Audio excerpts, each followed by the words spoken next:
clinical social work concentration, both from Michigan State University. Mr. Gibson's work experience has provided him extensive knowledge to support students in mental health. As a success coach through MSU, he worked with foster youth, homeless, and kinship populations. His placement at Corona High School provided a well-rounded experience in working with both general ed and special education students in the social work realm. Mr. Gibson made a very positive impression through 2 rounds of building interviews. The interview committees unanimously recommended him for a final interview with Dr. Spina and myself. His mentor teacher at Corona High School shared her observation of Mr. Gibson's ability in developing positive relations with parents, staff, and students. She went on to state that he was professional, relational, and student-focused. During all interviews, Mr. Gibson clearly showed his excitement and dedication to the social work field. With no reservation, I recommend the board approve Mr. Gibson's hire as a Williamston Community School social worker.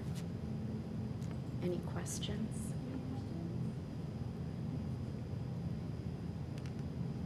Okay, thank you so much, Dr. Cook. Before we move on, there was a motion on the table, and we forgot to vote on it. So there was a motion by Chris, second by Deb. Is there any discussion? All those in favor? Aye. Any opposed? Okay, so now that we've heard about Mr. Nathaniel Gibson, is there a motion? I move that the Williamston Board of Education hire Mr. Nathaniel Gibson to be a school social worker beginning May of 2023. Is there a second? Sorry. Motion by Deb, second by Dave. Is there any discussion? All those in favor? Aye. Opposed? Okay, congratulations.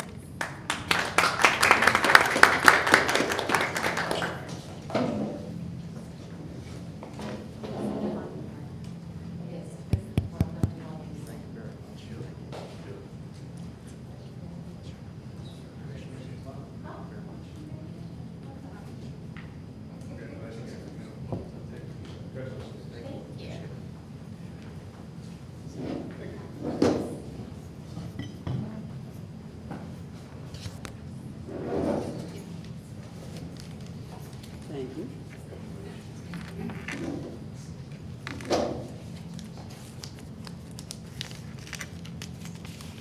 All right, moving on to celebrations. Dr. Sima. All right, good evening.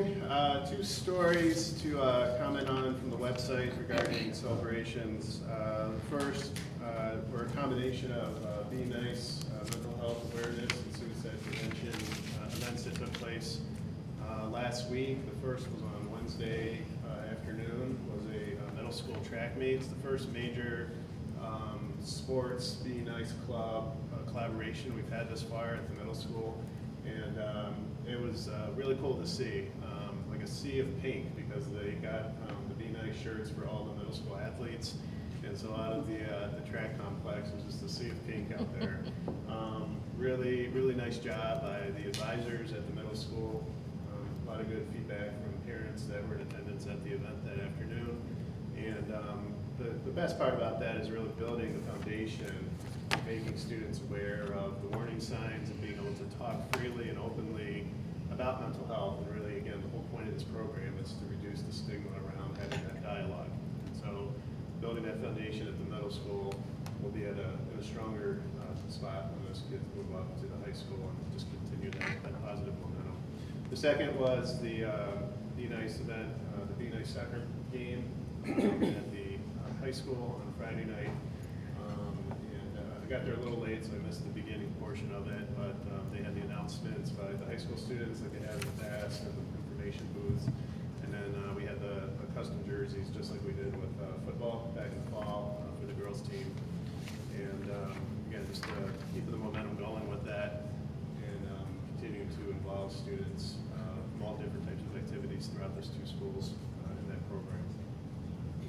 The second, which ironically is also in an agenda event tonight. You'll get a little more information on it later, but esports completed their, I think they're just finishing up, but they completed what will be their inaugural season. They had 5 teams, 2 of which qualified for the playoffs, and they'll be looking to extend that program pending board approval to keep that initiative going for next year by adding a couple different teams with some different games next year. Just a couple other notes that aren't featured on the website. Thank you to the Williamston Schools Foundation for the golf outing. That was a huge success. Over 100 golfers and participated in a beautiful afternoon for that. I'm appreciative of all the volunteers that help out with that event. The PTSA for the ice cream social, that went pretty much the way I remember it from pre-COVID. So a massive turnout and a lot of energy. For the kids, it's fantastic, and for the adults, there's a lot of moving parts. But we really appreciate the PTSA for all they did. They also did an awesome thank you for the elementary campus with different events, different treats and things for teachers and staff last week as part of Educator Appreciation Week. So we have a great elementary PTSA, and that event is always a highlight. We had prom on Saturday. From my perspective, when I'm a successful prom is that I don't get any phone calls. It is Monday evening and I still have not received one, so I want to say that was a success. If the kids also had fun, that's a bonus. But prom is now come and gone, and appreciate all the staff and faculty that support that event. And then one of our enrichment department's big events every year are the parent children dances. So we have the Sons Plus One and Daughters Night Out. I stuck my head in the Daughters Night Out, and I had all the familiar signs of the daddy-daughter dance, which I've been to enough of those. The kids look like they had a lot of fun. Huge turnout for both events, and so that's one of the big benchmarks throughout the year of the enrichment office, and they did a very nice job with that. Any questions? That's celebrations for this evening. Any questions, Pat? Okay, moving on to education update. First up, we have Mr. Paulson to talk about the athletic handbook for next year.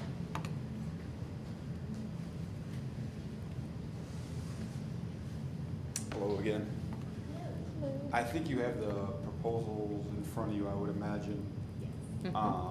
The first one on there is the addition of esports, I believe.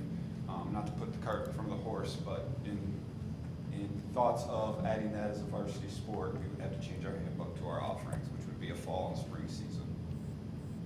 The second one is a change to our attendance policy, which basically gives families a little bit more opportunity to do some of the things that are harder and harder to get done outside of regular appointments. The proposal is to give families and students the opportunity to twice a semester to allow an excused absence and still be eligible to participate. This again gives some latitudes to families with certain kind of appointments or certain things that they necessarily don't feel comfortable talking about. We deal with a lot with families that call in and just have situations. It just makes it easier to say you have 2 of these, no further need to explain. As long as the child is excused, we're okay with them participating tonight. And then we would still have the exceptions with doctor's notes or funerals of that cause. And then finally, the last one is just a wording change in our student handbook, our student code of conduct. It just gives a kid a path back who may be out for an entire season. A team may not necessarily want the burden of having a person around who cannot compete in the entire season. There's some things that come with that, some things for the families, some things for the kids, some things for the coaches. And it just makes it plain and simple that if a student misses 3 full sports seasons or sits out, then they are immediately eligible. So whether they be a freshman and they just didn't happen to play a sport, the next 2, we don't want them continually sit out maybe 2 years down the road where they haven't played a sport. After 3 full seasons have completed, they'd be eligible, considered the suspension served as long as no other incidents had taken place. Any questions? I do. So the 3 full seasons, would that be like just different sports, like any sport that Yeah, includes so a season? basically if it happened in the fall, so it would be your winter, your spring, the next fall season, and then you'd be eligible to play in that. In the winter, okay. Any other questions? Okay, thank you so much. Thank you. Thank you. All right, next for education update is the Williamston Middle School education update by Mrs. LaFleur. Good evening. This is always an interesting time of the year because it gives us an opportunity to really reflect on all of the work that has been done this year, but at the same time, we're also thinking about all the work that's going to be done in the upcoming year. So it really is a fun time of the year, but requires a lot of energy and enthusiasm, and we're still ending strong.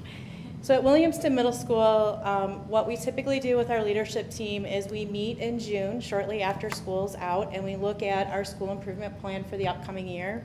And that's what really drives our professional development as we're looking into August PD and then the PD throughout the year. So on the second slide, what you'll notice are 3 highlighted areas. So at the beginning of the year, the middle school leadership team decided that it would be important to start out with our champs. It's our positive expectations for the school year. We wanted to build some consistency because we know when students have consistency and predictability, we set them up for success. So that is what we really focused on as a whole full staff at the beginning in August, and then also with intentional planning so that we would break into small groups, so grade level teams would meet to talk about what those expectations would look like at each grade level, as well as our department teams. So when students are working in a science classroom, what are the expectations for behavior in a science classroom compared to the expectations in an English classroom, and so forth. So we did that work over semester 1 that included a teachers learning together. So we did a learning walk.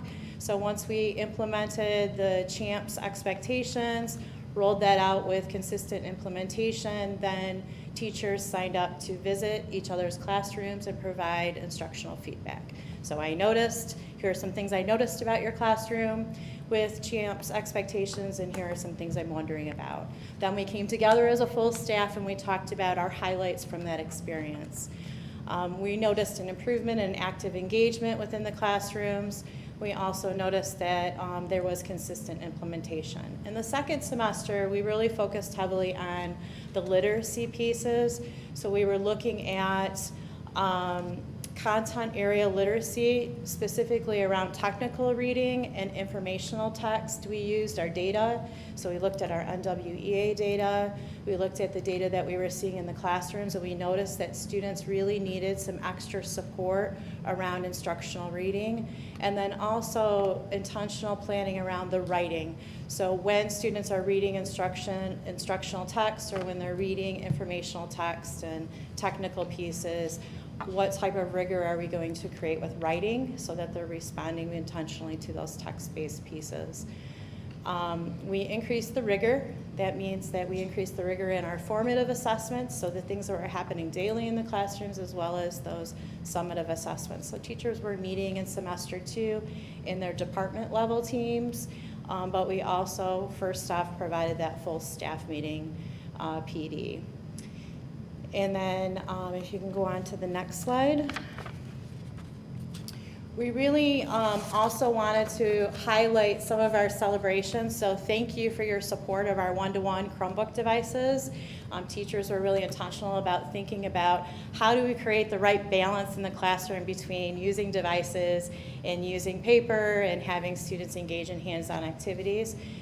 So we have provided teachers have provided some feedback around Chromebook use and really creating that balance. Students are prepared with their Chromebooks daily. We have backup technology so that if we need it.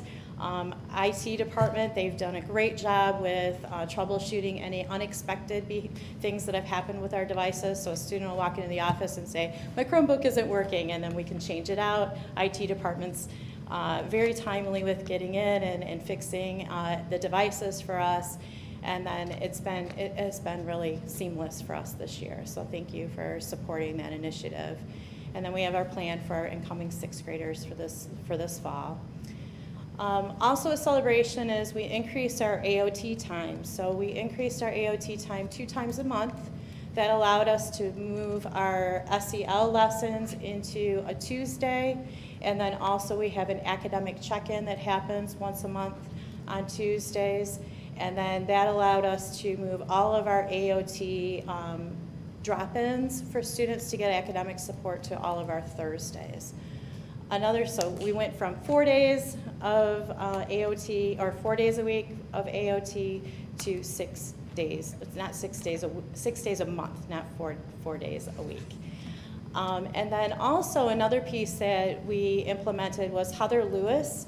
Heather Lewis pushed into an AOT session with Pete Poole and focusing specifically on teaching mindfulness and regulation and social emotional strategies.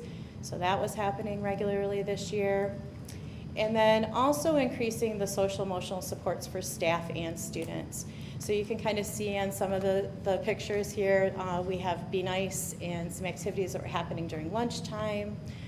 We also have, as Adam mentioned, the Be Nice track event. That was something new for us this year. And then just building in those supports throughout the year, whether it's staff meetings and little SEL support for staff, or positive messages for the staff, and then also doing that for students.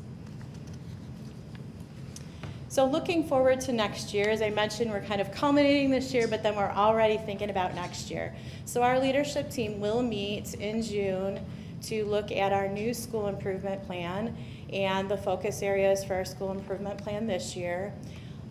We are driving a lot of that focus from the results of our climate culture staff survey. So in the survey, the teachers reported that they needed more PD around SEL. And so we are going to focus that support for PD in the SEL initiatives this upcoming fall. We've just determined with the leadership team that we're going to form learning communities where we have book clubs, and each teacher will have the opportunity to select between 5 different books, which will form their book clubs, and then they will meet during our full staff meetings to talk about kind of what we're learning through those books and have some shared conversations across the text. We will also continue our literacy initiatives, so we know that helping students become better readers of technical reading and informational text is an ongoing piece for improvement. So we'll continue to work on those literacy initiatives this upcoming year, as well as the writing, to demonstrate that higher order thinking. And then also continuing to work on the increase of rigor in our formative and summative assessments. And we'll monitor that progress through our NWEA data as well as our classroom assessments. Does anyone have any questions on the school improvement highlights for this year or our next steps?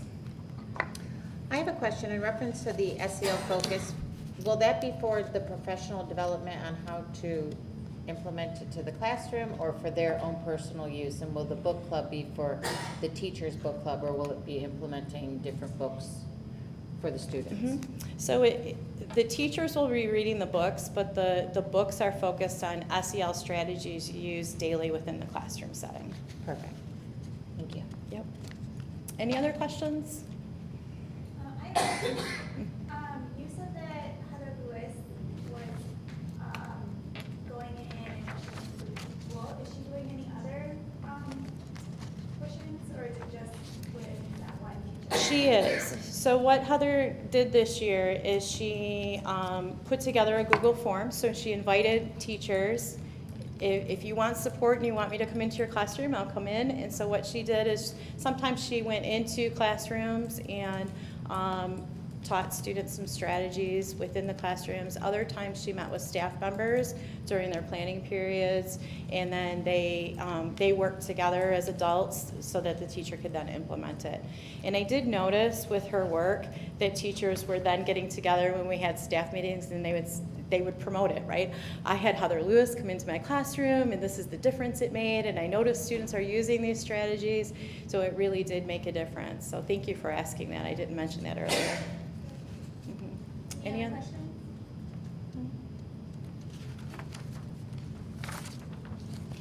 Okay. Yeah. And then, do you want me to just go Yeah. into the school improvement plan? So everyone should have a copy of the school improvement plan for this upcoming year. And what we did is we just highlighted our focus areas for the upcoming school year. We're not limited to those, but this is really where we're starting in our priorities for this upcoming year. So the math department is reviewing their math curriculum. We're getting close to kind of the end of that cycle for that curriculum. So this is a good opportunity this upcoming year to review the math curriculum. And then, as I mentioned, we'll continue to work on our literacy skills with students and incorporating that technical and informational reading into content areas and that explicit instruction, as well as with the writing components where we're focusing on that higher order thinking with writing, and then also the rigor within that text-based response. And then really intentional with providing instructional support and giving observational feedback around those areas. So I anticipate that we will be doing some learning walks again as we're looking at literacy in the content areas. And then science, we're focusing on curriculum mapping and implementation of the science standards. It really is kind of an ongoing piece that science is working on. And then our social studies, we did revamp our social studies focus areas with our activities to incorporate the pacing guides with beginning the dividing the C3 target. So it really is kind of the school improvement plan, the activities that we had prior to that were focused on kind of the NGSX and alignment. So we have it aligned at this point, but now we're being really intentional about that C3 framework. And then also that incorporation of reading and writing in those technical pieces of reading in the science areas. And then, of course, CHAMPS. This is an ongoing work with our positive expectations for behavior and also the initiatives on acknowledging student behavior. Student of the Month as an example. And then the SEL, as I had mentioned, that really is going to be our primary kickoff this upcoming fall with our book club and implementation into our classrooms. Any questions about the school improvement plan?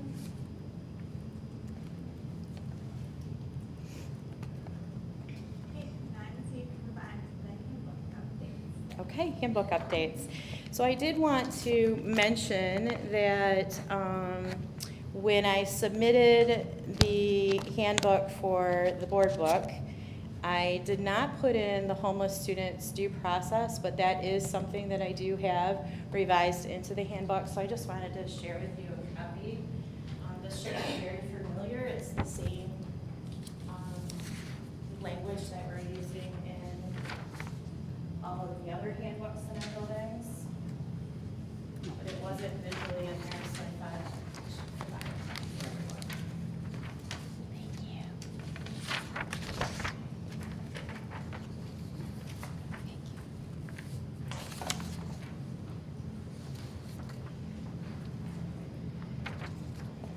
So on page 6 of the handbook, there was a revision to page 6.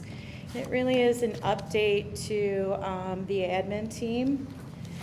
So I added Mr. Supanowski onto page 6, and then also the James Dolan's title. So I updated that information on page 6. And then on page 7, I updated the contact information. And then, as I mentioned on page 8, that's that insert that I just gave you, I added the homeless student due process and procedural safeguards. That was really to align with our district language. And then on page 13, we changed the process for attendance. It used to be that the building secretary would call all families individually when students were absent from school. So we now have, with the help of our IT department, we have the automated attendance caller. So just made that change on page 13 to reflect the change in the procedure. And then also changed the classification of absences. Noticed that there was kind of a discrepancy between if a student showed up early or showed up late to class, arrived late to class, versus leaving early. There was a discrepancy in time, seat time in class. So really just aligned that procedure to reflect the seat time in class. And then on page 15, changed the tardy exemption to revise it related to the actual procedures. And then tardy procedures, that was removed to align with the 75% seat time. And then on page 30,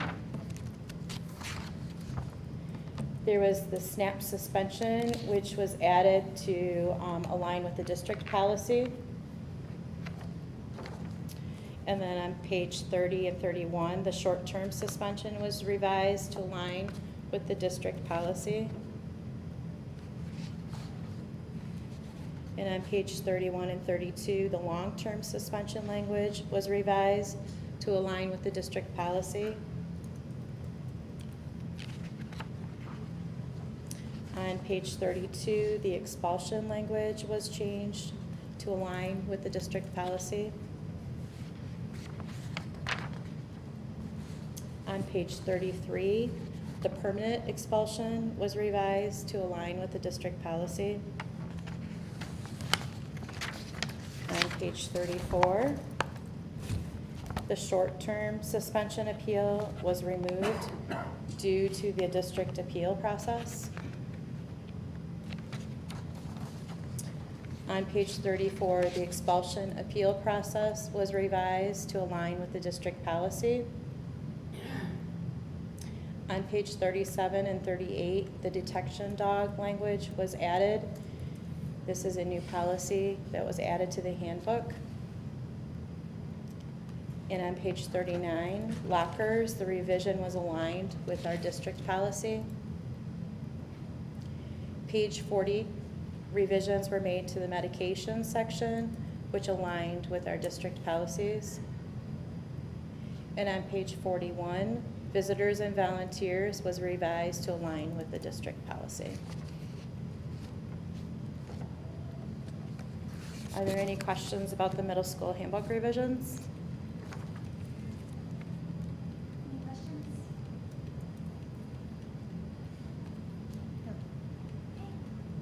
Okay, thank you. Thank you. Thank you. All right, next up, we have the Williamston School update and handbook for 22 school year. Dr. Hill. Good evening.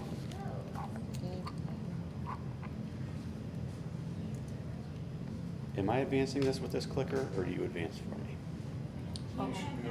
Got it. All right. Yes, this is the WHS educational update for the 2022-23 school year.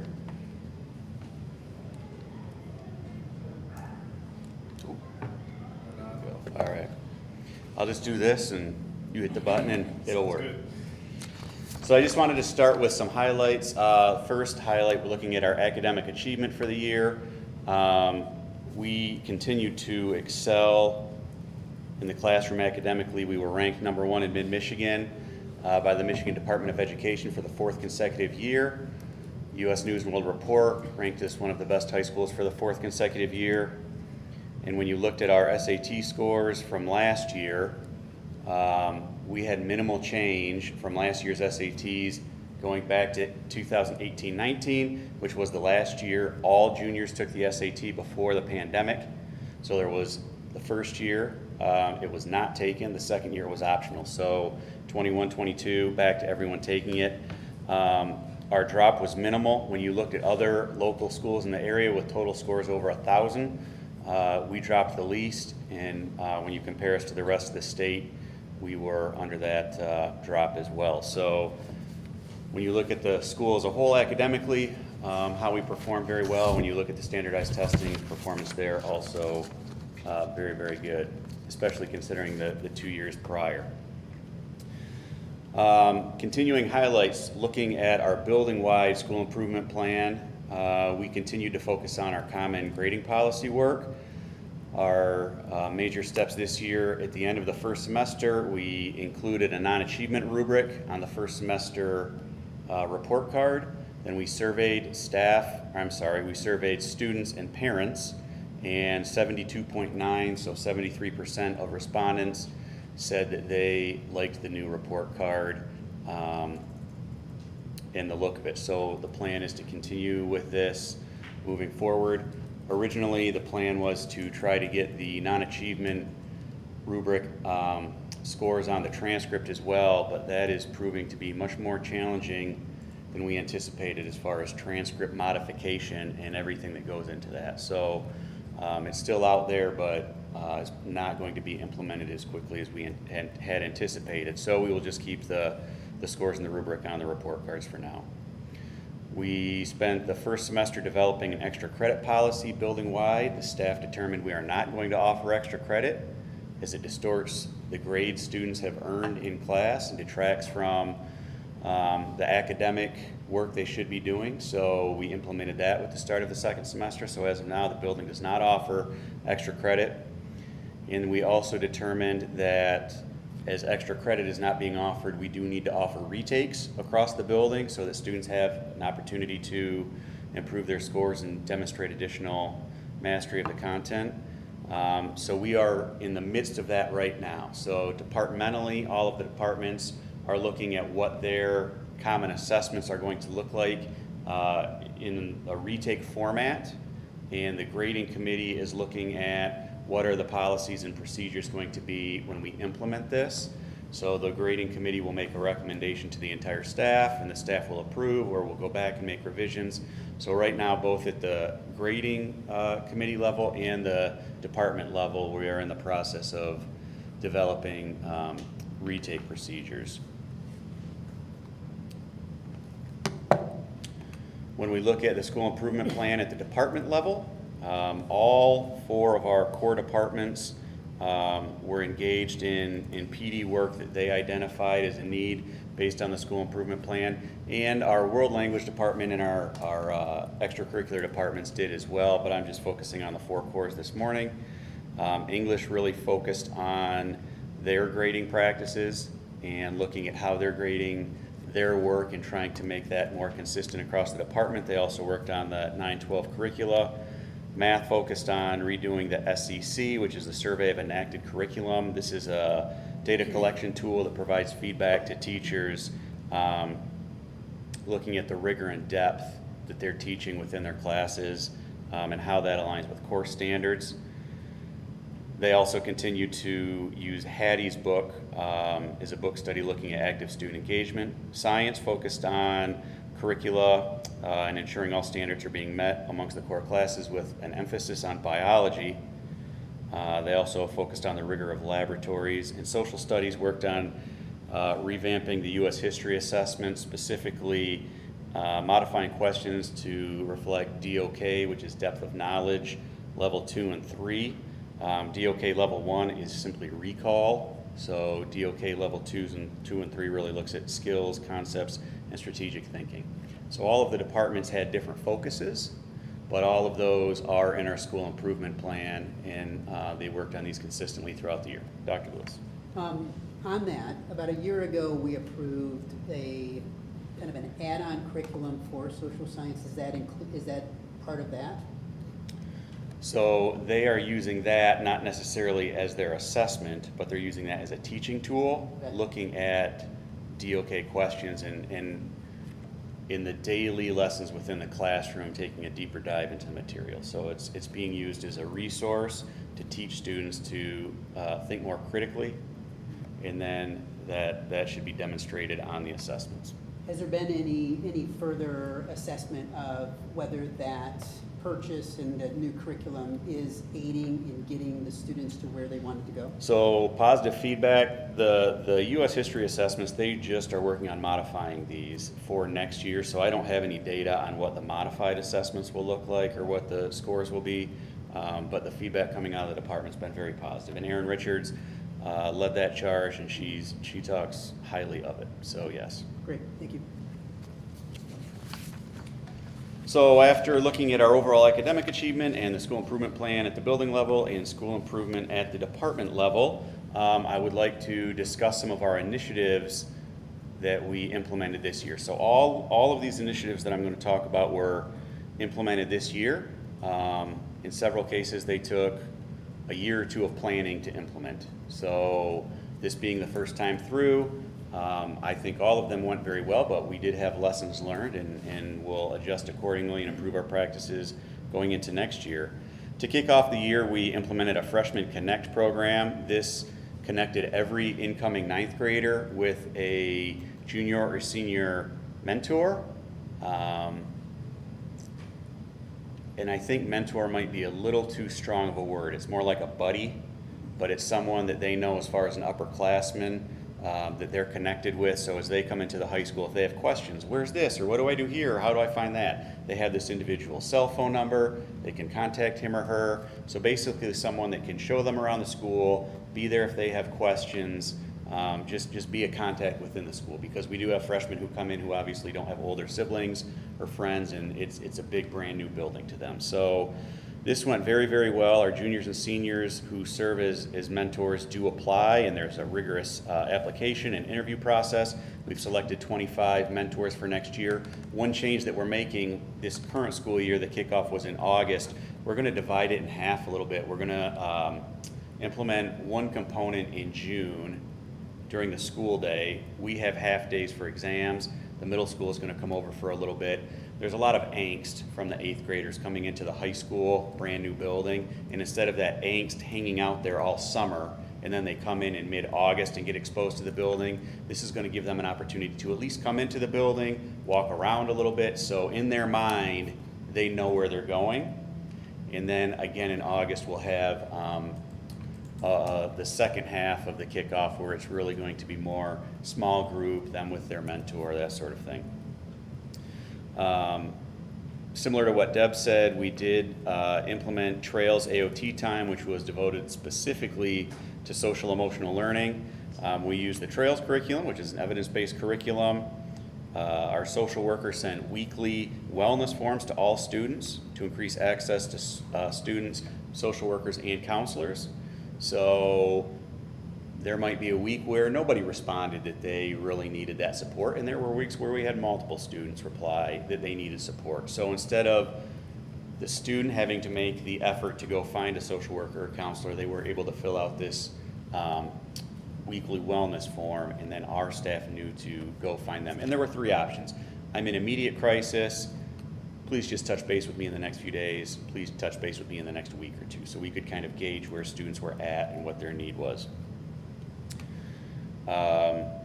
We are currently surveying students to collect data on their SEL competencies based on the Trails lessons. So Heather Lewis and Kate Wilcox, our social worker, are leading that.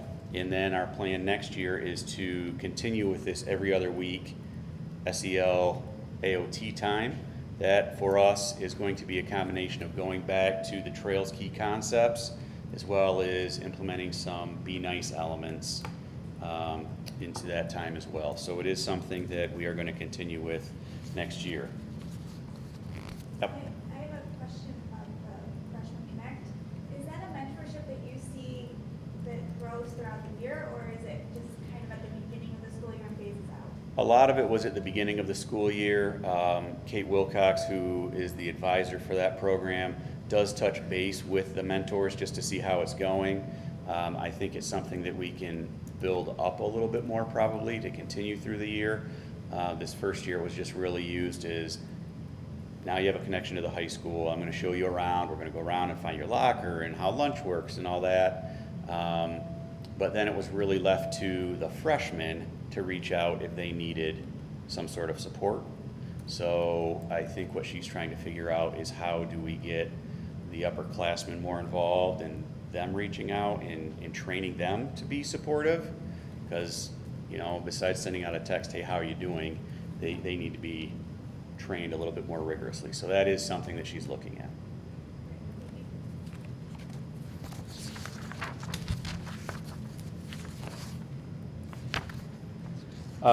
We did implement the one-to-one Chromebook devices. That has gone exceptionally well. If you walk through the building, they are open in every single classroom, except maybe math sometimes. But I know that the angst of how do I get a computer, or I have homework and I don't have a computer at home, or am I going to need to come over to the library, or do I have to go to the library at school, but it closes at 4:30? It's eliminated all of that. This really is a 21st century pencil, basically, and paper. It's the tool that we offer to our students for them to learn with right now, and it is greatly appreciated. So that implementation's gone very well. I know James Doyne is going to talk about that, I believe, in June. And he met with Deb and I to go over specifics. So I don't want to steal his thunder, but I just wanted to let you know that it has gone well and say thank you for that. Be Nice continues to grow. A couple years ago when this was first implemented, we only had 6 to 8 team members, and this year we had 20. We held multiple community awareness events, including football in the fall, basketball in the winter, and girls soccer, which was just this past Friday night. We also had first-year leadership positions. So we had enough students that we could have a board. Those boards worked with Kate Wilcox to really come up with awareness events in the building. So we had a Be Nice week, almost think like homecoming or spirit week, where we had dress-up days, posters all over the building, handing things out at lunch.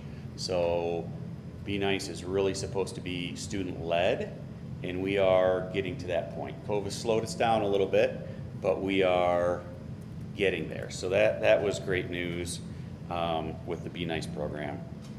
The concurrent enrollment partnership with Fair State, which was approved to be a pilot next year. We currently have 55 students, which is 2 full sections, signed up to take this class with Ray Herrick in the fall, in the spring. The first semester class is going to be a 100 level math class. The second semester will be a 200 level stats class. So students who complete this year-long 2 semesters will come out with 6 college credits, being taught by our teacher in-house. So we are very, very excited about this. And there are teachers already who, if this goes well, which I anticipate it going well. There are teachers who next year are ready to start planning to implement it in the 24-25 school year in other content areas. So I think simply from the number of students that have enrolled, we are seeing that the demand is there. And although next year we're going to have 80 plus students in dual enrollment, so they will be online virtually through other schools, universities, the demand is there to be in the classroom with our teachers. So that's a great sign that they signed up. That was a big question. Do they want to take this course? Sorry, Go ahead. So they have to sign up and they have to do it congruently, right? So those 55 students will do first semester and then will do second semester. You can't say, I don't want to do fall, but I want to do spring. Can I do that? You could, but there are only like 2 or 3 who are doing that. So in order to, per Ferris's course requirements, in order to get into the 200 level stats class, you either have to take this 100 level math class, or you can score very highly on the SAT. So we do have a couple students who have scored high enough on the SAT to not take the 100 level class, but like I said, it's only 2 or 3. There is always the potential, and it happens, there are always a couple kids that drop AP classes at the semester. We might have a couple students who take the 100 level class and say, I'm good, I don't want to go on. But that's going to be few and far in between. Any other questions about that? We did bring in a couple assembly speakers. The first one's sextortion with an FBI agent to make sure our students were aware of this threat, and also substance abuse, a substance abuse presentation that former Okemos grad who graduated a decade ago plus does with his mother, and it talks about his journey. So it's not just standing there talking at the kids saying don't do this or don't do that. He really tells his story.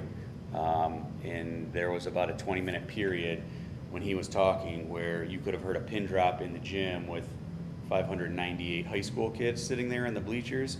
It was pretty impressive. So the in-person speakers, it was something that kind of went to the side during COVID. I know we did mental health with Will Heiniger prior to COVID. It's something that we want to keep going next year as well. Lastly, as Paige mentioned, we did implement esports as a pilot for the spring.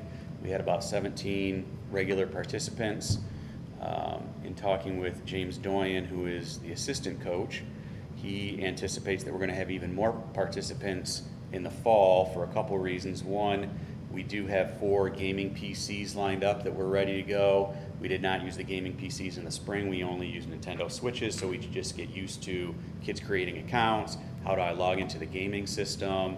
How do I play online? Now that we understand that, we can bring in the second half, which is the gaming PCs. And Teresa Billy, the advisor, did say that she also has a couple students that want to bring in their own Xboxes and PlayStations because those serve different games as well.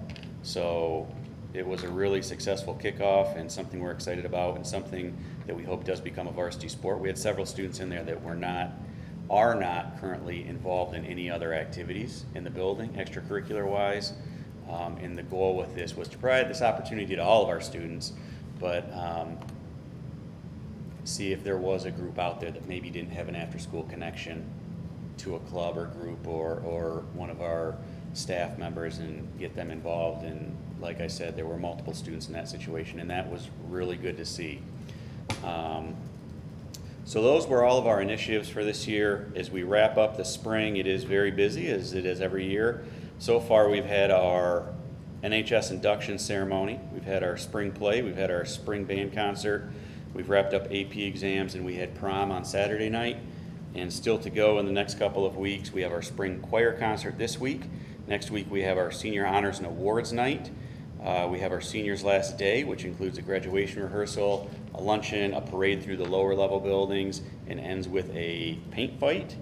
And then we have graduation on June 4th at the Wharton Center. So a lot going on to close out the year, all very, very positive stuff. And so far, everything has gone spectacular. So we want to keep that momentum going. Any questions about the education update? Any questions before we get anything about? So I do have a question in reference to retake of assessments. Yep. So I know there's no policy yet, because you guys will be discussing that, but, I mean, will it be a policy along the way of there will be their ability to retake, but they'll be docked for a certain amount of points, maybe because it's the second time they're retaking it, since it's That's maybe one of the the pieces same we have. test, it's Yeah, like. we have to figure that out. So are they gonna get full points? Are they gonna, be docked a few points or a percentage? How long do they have to take the retake? What do they have to do to earn the right to take a retake? Teachers were pretty adamant about that if you're gonna take a retake, as a student, you need to show effort, right? That you're prepared to take this retake, not just, oh, I got a C, let me retake it. So we've thrown out things like required to go to AOT that week, or if you have any zeros or missing assignments from your homework prior to the first assessment, all of those need to be turned in. So we're in the process of talking about that, where they're going to be taken most likely after school, who's going to administer those. So that question, are they going to be docked or will they get full credit, along with how we actually just implement this. We've talked about all of these ideas, but we haven't really fine-tuned into a plan that we're ready to take back to the staff. As you can imagine, there are a lot of different ideas and beliefs on what this should look like.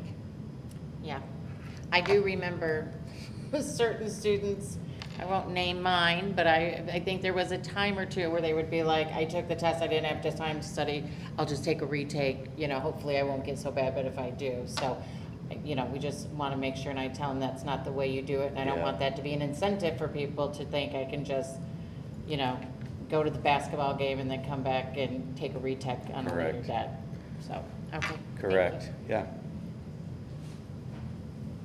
Any other questions? Okay, great, the handbook. All right, handbook update. Actually, very, very short this year. I know I'm usually the long talker. This is going to be quick.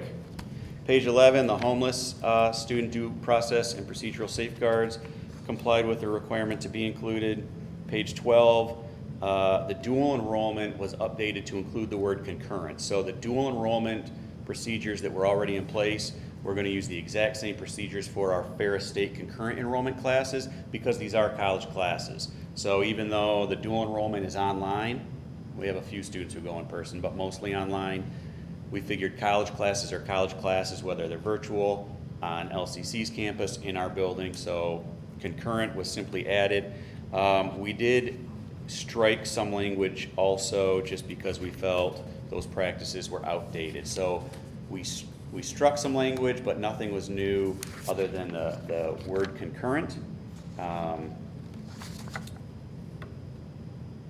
Page 17, extra credit, which I talked about in my educational update, went in under our grading system. Page 33, so to clearly distinguish when students are present or absent, we sent the benchmark of 75% in class.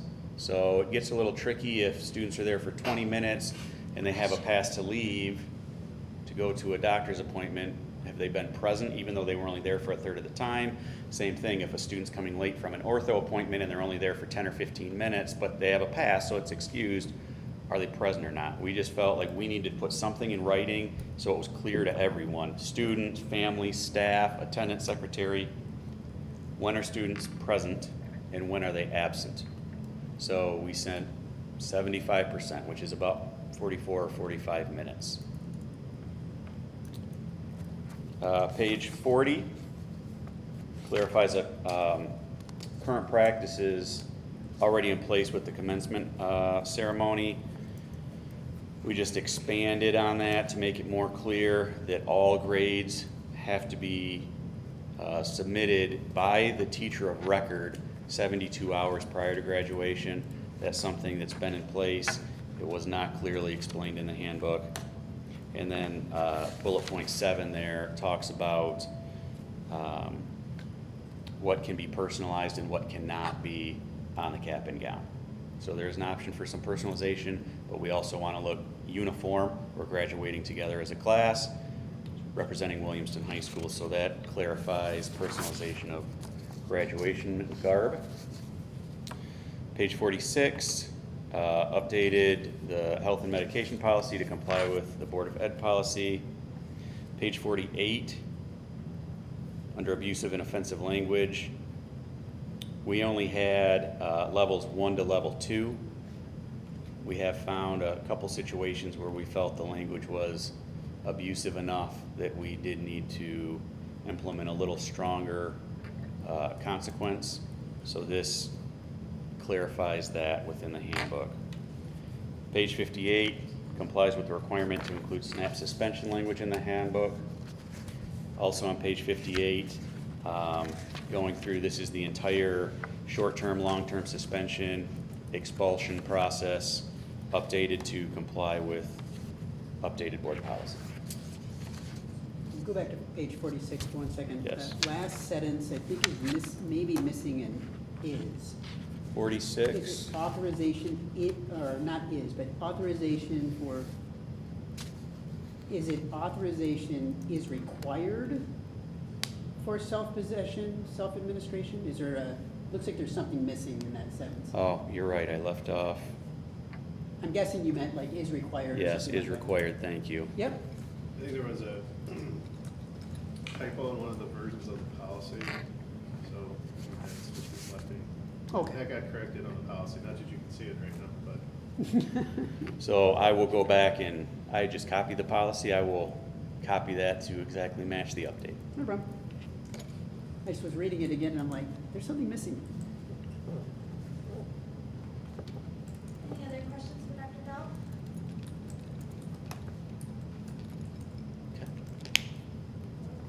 Thank you. Thank you. And I just want to say thank you to Mr. Paulson and for Dr. Bell for putting this all together and making it really easy for us to read all the handbooks and everything.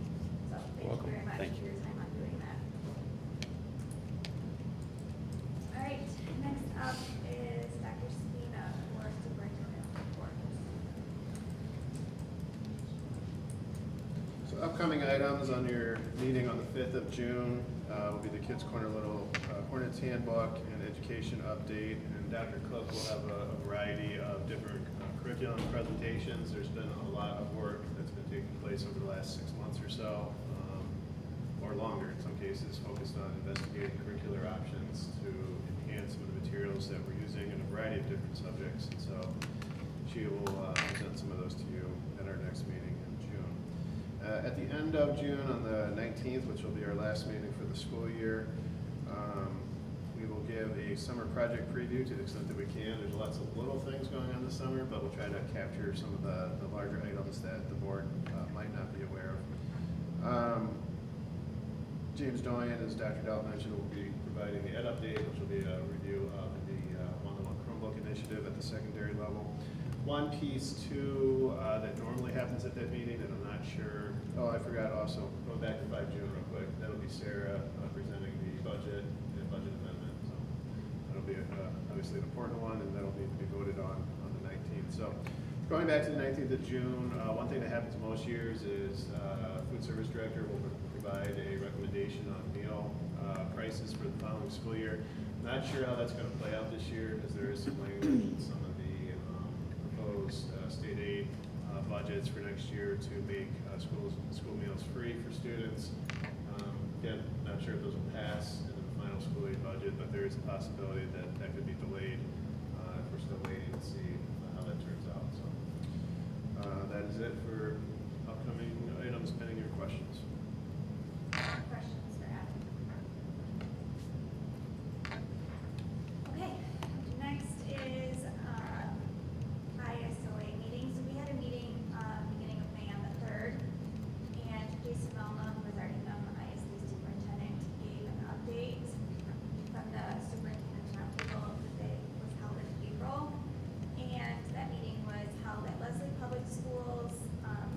Big highlight was the Dansville STEAM scenario room, and in your board packet, there is a link to that. It's about a 5 or 7 minute video of what this looks like, so if you haven't already looked at it, I would encourage you to do that. We also talked about the Regional Teacher of the Year, which was Nicole Miner from Lansing Eastern. She's a high school math teacher. During this meeting, they also discussed school safety and kind of having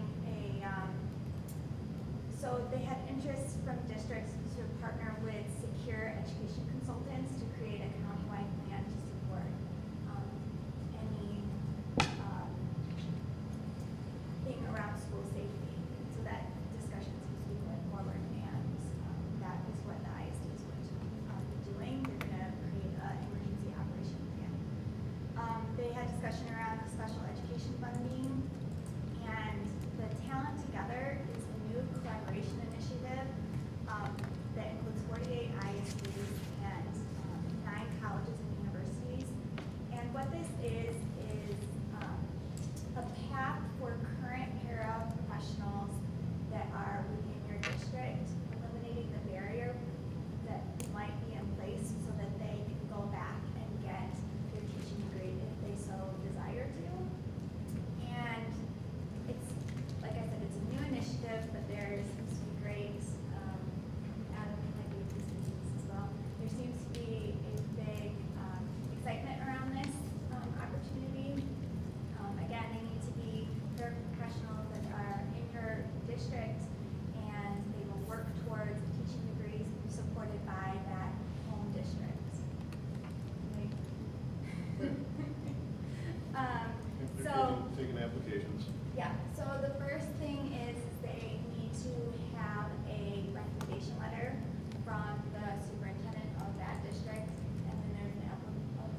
Okay. All right, we do not have any discussion items, so moving on to action items.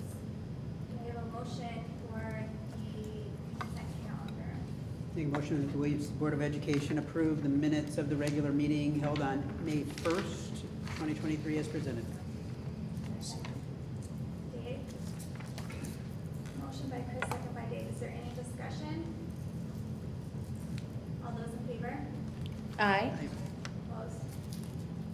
Motion carries. We do not have any roll call items, but we have several separate action items. The first is approval for leave requests. Do I have a motion? Move that the Williamston Board of Education approve medical leave for Diane Evans and childcare leave for the 2023-24 school year for Madison Battle. Second? Motion by Julie, second by Chris. Is there any discussion? All those in favor? Aye. Opposed? Motion carries. Can I have a motion to approve esports as varsity sport? I move that the Williamston Board of Education approve esports as a varsity sport beginning with the 2023-24 school year. Second? Motion by Doug, second by Judy. Any discussion? All those in favor? Aye. Opposed? Motion carries. The next is approve teacher probationary status recommendations. Do I have a motion? Make a motion that the Williamston Board of Education increase the probationary status from 4th to 5th year for the following staff: Kara Bomber, Anna Brummett, Anna Clark, Caitlin Griffiths, Claire Grisdella, Sarah Long, Libby Merrill, Courtney Smith, and Caitlin Wilcox. Second. Motion by Chris, second by Deb. Any discussion? All those in favor? Aye. Opposed? Motion carries. Have approval for third to fourth year probationary status. Move that the Williamston Board of Education increase probationary status from third to fourth year for the following staff: Laura Egger and Bailey Lawrence. Second. Motion by Dave, second by Deb. Any discussion? All those in favor? Aye. Opposed? Motion carries. Can I have a motion for second to third year probationary status? Make a motion that the Williamston Board of Education increase the probationary status from 2nd to 3rd year for the following staff: Madison Battle, Abigail Black, Erin Shomas, Emily Cleland, Cassandra Eberhard, Colleen Ferris, Lauren Van Slambrook, and Jordan Williams. Second. Motion is by Chris, second by Deb. Is there any discussion? All those in favor? Aye. Opposed? Okay, motion carries. And then the last one is, I have a motion for first to second year probationary status. I move that the Williamston Board of Education increase the probationary status from first to second year for the following staff: Shayna Blust, Samantha Boggs, Rachel DeBrincat, Ann Fell Posh, Jessica Hitchcock, Abigail Jean Charles, Sonia Paik, Katie Riley, Amy Rhines, and Ryan Spain. Second. Motion by Deb, second by Dave. Any discussion? All those in favor? Aye. Opposed? Motion carries. Congratulations to all those exceptional teachers. Can I get a motion to approve revisions for the Discovery and Explore Elementary 2023-24 handbooks? Move that the Williamston Board of Education approve revisions to the 2023-24 Discovery and Explore student handbooks as presented. Second. Motion by Julie, second by Dave. Any discussion? All those in favor? Aye. Opposed? Motion carries. Do I have a motion to approve resolution designating districts election representative? Whereas one, the biannual election of the Board of Hingham Intermediate School District, Michigan, parentheses, the ISD Board, will be held on Monday, June 5th, 2023, and two, members of the ISD Board will be elected by an electoral body composed of one person designated by the board of each of the constituent schools, and 2023, in accordance with Section 6142 of the Revised School Code, MCL 380.614.2.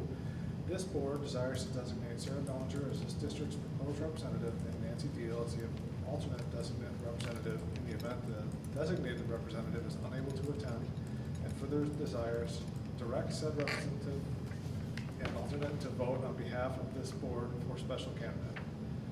Now therefore be it resolved that, 1, this board does hereby approve the designation of Sarah Bellinger as the representative of this school board, the electoral body, which body will elect 2 candidates to the vacancies of the ISD board on Monday, June 5th, 2023, and Nancy Deal as the alternate in the event that the designated representative is unable to attend.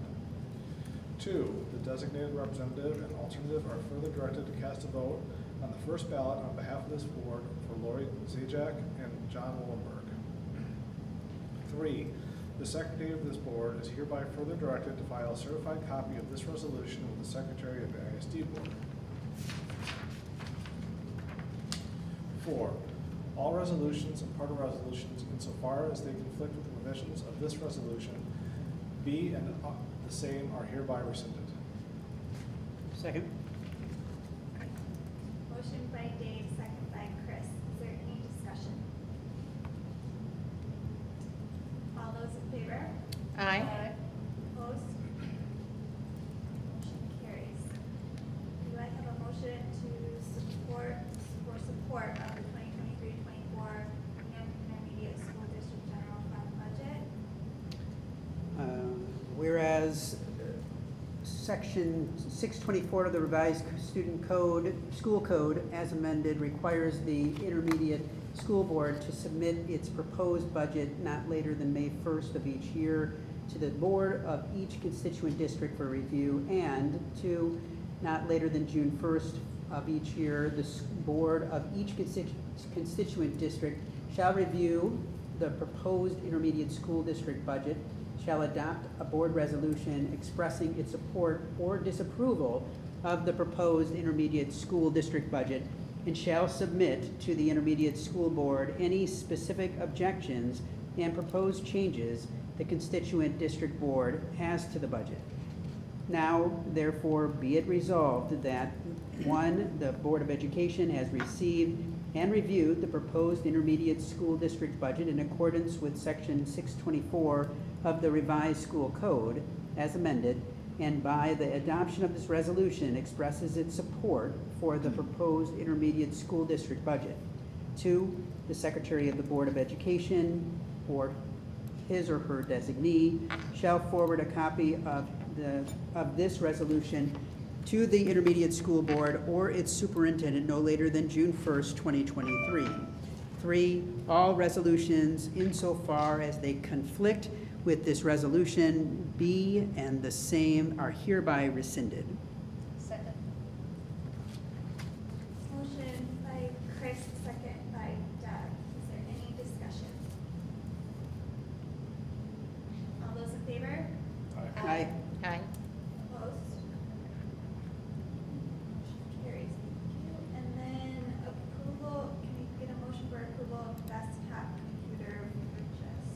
Move that the Williamston Board of Education approve the purchase of 110 desktop computers at a cost not to exceed $54,230. Second. Motion by Dave, second by Chris. Is there any discussion?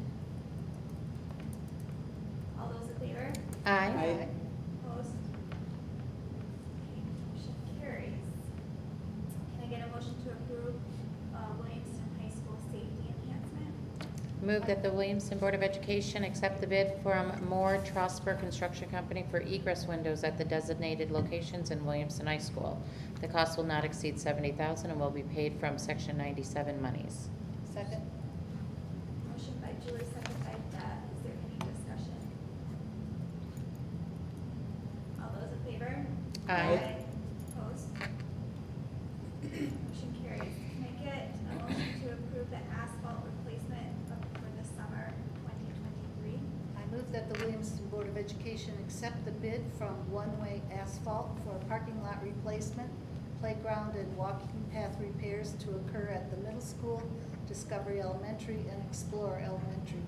This work will be completed prior to August 21, 2023 at a cost not exceed $206,750 with monies coming from the sinking fund.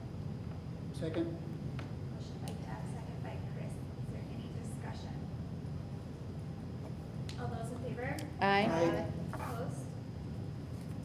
Motion carries. Thank you all so much. That's a lot. Thank you. Review of board goals, and we do have 2 letters of correspondence, and then we'll actually 3 now because we did get our Invite. invite. Thank you, Chris, for the school trip.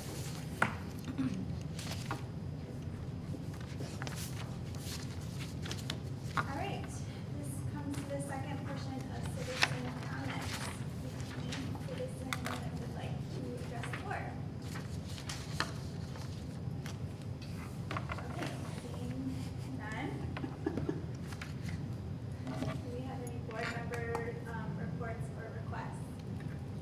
Just wanted to mention that I thought the ice cream social was a lot of fun, despite the fact that a certain superintendent's son won the cupcake that Dad didn't want to have. And also, Of course we did. a whole bunch of people and friends, I think we took 8 or 10 people to see Radium Girls, and then we talked to a bunch of other people, and the next night, probably equally as many people came. But I read the book and I saw the movie, and I wondered how they were gonna do that, really pull it off, and I was really impressed. I mean, the whole thing was top notch. It was just the lighting, everything. It was really, really well done. Anyone else? Yeah, I also was at the ice cream social, and I was one of those parents that's like, this is a little overwhelming, where's my kid? Or kids. But it did get, I'm not surprised though that there were so many families that turned up, but I mean, the PTSA always puts on a great event. So big shout out to them for pulling off a really successful event with a lot of participants. And I was able to find all my children at the end, so it all worked out. It was great. Anyone else have anything? I know it's 4 hours. All right, I will take a motion to adjourn. Motion to adjourn? Second.